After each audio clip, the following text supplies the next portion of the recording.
అయితే కోడి రామకృష్ణ గారి దగ్గర పనిచేసి బయటకు వచ్చారు మీరు. కోడి రామకృష్ణ గారు అంటే ఒక లైన్‌కి, ఒక ఫార్ములా సినిమాలకి అలవాటు పడిన వ్యక్తి కాదు. ఆయనే ట్రెండ్ సెట్ చేశారు. నాకు తెలిసి గ్రాఫిక్స్ పరిచయం చేసింది రామకృష్ణ గారు కదా! అవునండి. అమ్మోరు అవన్నీ. అమ్మోరు అయన్నీ. అమ్మోరు టైంలో ఉన్నారా మీరు? ఉన్నానండి. దేవి పిక్చర్ నేను పనిచేశాను. మొత్తం గ్రాఫిక్సేగా. దేవి. దేవి పిక్చర్‌కి నేనే కో డైరెక్టర్. అవునా? ఓకే. దేవి మామూలు సూపర్ హిట్ అండి. పెద్ద హిట్. Block buster. ఒకళ్ళ ఇంటి పేరు కూడా అయింది సినిమాది. ఎవరు మ్యూజిక్ డైరెక్టర్? దేవి కాదండి. అది తన సొంత పేరే దేవిశ్రీ ప్రసాదే. అవునా? ఇప్పుడు అందరు చాలా మంది ఏమనుకుంటారంటే దేవి సినిమా నుంచి వచ్చింది అనుకుంటారు. కాదు కాదు కాదు. మొదటి పిక్చర్ అదే కదా? మొదటి పిక్చర్ అదేనండి. తన పేరే దేవిశ్రీ ప్రసాద్. సినిమా వల్ల రాలేదు. నేను కో డైరెక్టర్. క్లారిటీ దొరికింది. నేను సినిమా కో డైరెక్టర్. ఓకే. దేవి ప్రసాద్. ఓకే. ఇద్దరు దేవీలు ఉన్నారు ఆ సినిమాకి అని చెప్పి అనేవారు అనమాట. అవును, మిమ్మల్ని దేవి సినిమాకి ఇద్దరు దేవీలు ఉన్నారు అని. ఓకే. అలాగే మేము శత్రువు సినిమా పనిచేసేటప్పుడే సత్యమూర్తి గారు, పిక్చర్కి సత్యమూర్తి గారు రైటర్, మన దేవిశ్రీ ప్రసాద్ గారి ఫాదర్, వాళ్ళ ఇంటికి సీన్స్ దీనికోసం వెళ్ళినప్పుడు ఏంటయ్యా మా అబ్బాయి పేరు పెట్టుకున్నావు అనేవాడు ఆయన. నేను మా అబ్బాయికి అంతా ఏదో న్యూమరాలజీ అవి అన్నీ చూసి పెట్టాను. నేను మా అబ్బాయి పేరు పెట్టుకున్నావు అంటే, మీ అబ్బాయి పేరు నేను పెట్టుకోలేదండి, నా పేరే మీ అబ్బాయికి పెట్టారు, ఎందుకంటే మీ అబ్బాయి కంటే ముందు నేను పుట్టాను. అదే సరదాగా. అందులో మీరు శ్రీ పెట్టారు, నాకు శ్రీ లేదండి అని సరదాగా చెప్పాడు. ఆయన ముందు నుంచే ఆయన పేరు అదే, దేవిశ్రీ ప్రసాద్. ఓకే. ఓకే. ఆ సినిమా ఎలా సార్? స్నేక్తో చాలా సీన్లు ఉన్నాయి. మా ఒరిజినల్ స్నేక్లతో కూడా పనిచేశారంట కదా? ఒరిజినల్ స్నేక్లేనండి. అంటే సీజీ అంతా లాస్ట్లో ఉంటుంది. అవును, పెద్ద గ్రాఫిక్స్ అంతా ఉన్నాయి, కానీ వాడింది అంతా ఇప్పుడు ముందు సీన్స్లో అన్నిట్లో ఒరిజినల్ పాములే అన్నీ. ఆ సినిమాకి ఒక ఇన్సిడెంట్ కూడా జరిగిందండి. ఒక పాము కరిచి పాములు కుర్రాడు చనిపోయాడు. అయ్యో. ఆ సినిమాకి అంటే వాళ్ళు చాలా జాగ్రత్తగా ఉంటారు కదా? చాలా జాగ్రత్తగా ఉంటారు. ఒక అబ్బాయి అండి, ఒక 20 years కుర్రాడు అబ్బాయి. ఆ అబ్బాయి ఆ పాములు వాళ్ళ దగ్గర కొత్తగా చేరాడట. ఒక 4 years బ్యాక్ ఎప్పుడో వచ్చాడట వాళ్ళ దగ్గరికి. ఓకే. ఓకే. తమిళనాడులో ఎక్కడో. ఆ అబ్బాయిని ఒకసారి వైజాగ్ షూటింగ్ పంపించారు. అంటే వాడు ఎప్పుడు ముందు సినిమా బిగినింగ్ నుంచి వాడు వస్తుండేవాడు అసిస్టెంట్గా. వీడు ఒకసారి ఒకడే వచ్చాడు, ఎందుకంటే వాళ్ళకి తమిళ సినిమాలు ఉండి వీడిని పంపించారు. వీడు ఆ పాము బుట్టలు అవన్నీ తీసుకుని వచ్చాడు.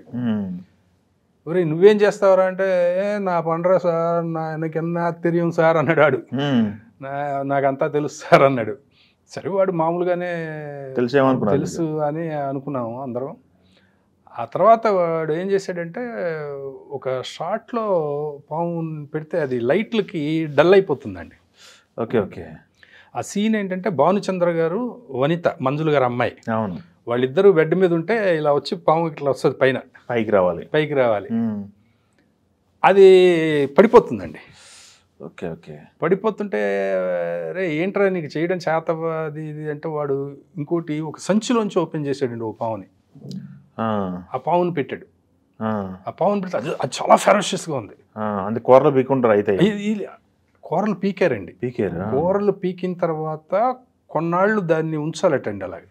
ఓకే. ఓకే. ఆ కూరలు పీకినప్పుడు కూడా దానిలో అది వీడి మీద ఫట్ట కొట్టేస్తుంది. ఇక్కడ కొడితే వీడికి బ్లడ్ వస్తుందండి. అది అరే ఏంట్రా బాబు అంటే, ఇదంతా మాకు సహజం అన్నాడు వాడు, ఇవన్నీ మామూలే అన్నాడు. అయితే మేము కూడా అందరూ ఎందుకు అంత భయపడకుండా ఉన్నామంటే, అంతకుముందు షూటింగ్ చేసేటప్పుడు వాడు ఆ మెయిన్ పాములోడు వచ్చినప్పుడు కూడా వాడిని కూడా టక్క కొడితే వాడికి ఇట్లా అప్పుడక్కడ బ్లడ్ కనిపించింది మాకు 2-3 సార్లు. ఆ తర్వాత ఒకసారి ఆవిడ అమ్మాయి వనిత ఇలా ఒక పాట పాడుతుంటుందండి. పాట పాడుతుంటే పాము వచ్చి బొట్టు పెట్టాలి ఇట్లా. అవును, అదొక షాట్. కింద వాడు పట్టుకుని ఉంటాడు పావుని పరగా, అది వచ్చి ఇలా వచ్చి ఇక్కడ ఆనాలి, నెక్స్ట్ ఇటు కట్ చేస్తే బొట్టు పెట్టి ఉంటుంది అనమాట. ఆ షాట్ తీస్తున్నాం. ఇలా వచ్చినప్పుడు మామూలుగా పాము కుడతారండి, నోరు కుడతారు. అమ్మాయి ఏమందంటే, దానిలో విషయం ఏం లేదు కదా, ఏం లేదు కదా, కూరలు లేవు, దాన్ని కుట్టద్దు, నాకేం భయం లేదండి అమ్మాయి. అయ్యో, అలా చాలామంది చేస్తారండి. నాకేం భయం లేదు అనేటప్పటికి సరే అండి ఇది అని చెప్పి వాడు పెట్టాడు. అది ఇలా వచ్చిందండి, ఇక్కడ దాకా వచ్చినంత వరకు ఆ అమ్మాయి ఏం భయపడలేదు. ఇక్కడ మరీ ఇంత దగ్గరకు వస్తుంది కదా, ఇక్కడికి వచ్చినప్పుడు ఇలా అంది అనేటప్పుడు టక్కని పట్టుకుందండి. అది ఆ వేలు పట్టుకొని వదలలేదు అది పాము. వదలలేదు. తర్వాత ఎప్పుడో వదిలింది. ఇదంతా బ్లడ్ వచ్చింది. బ్లడ్ వస్తే అసలు మొత్తం భయపడిపోయి, అప్పుడు మంజుల గారు కూడా ఉన్నారు. Okay okay okay. ఆవిడ ఏడుపులు తర్వాత హాస్పిటల్కి తీసుకెళ్ళి అది ఏం కాలేదు.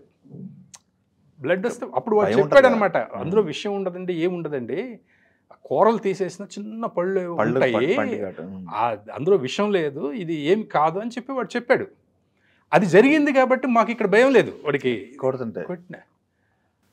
ఆ తర్వాత సరే వద్దులే ఇప్పుడు అని చెప్పి వాడిని పంపించేసాము. నైట్ షూటింగ్ జరుగుతుందండి 10 o'clock టైంలో అక్కడ వైజాగ్లో. వాడు తర్వాత కిందకి వెళ్ళాడు. నేను ఎందుకు పై ఫ్లోర్ నుంచి కిందకి వెళ్ళేటప్పుడు వాడు కొంచెం ఇలా ఇలా మొత్తగా ఉన్నాడు.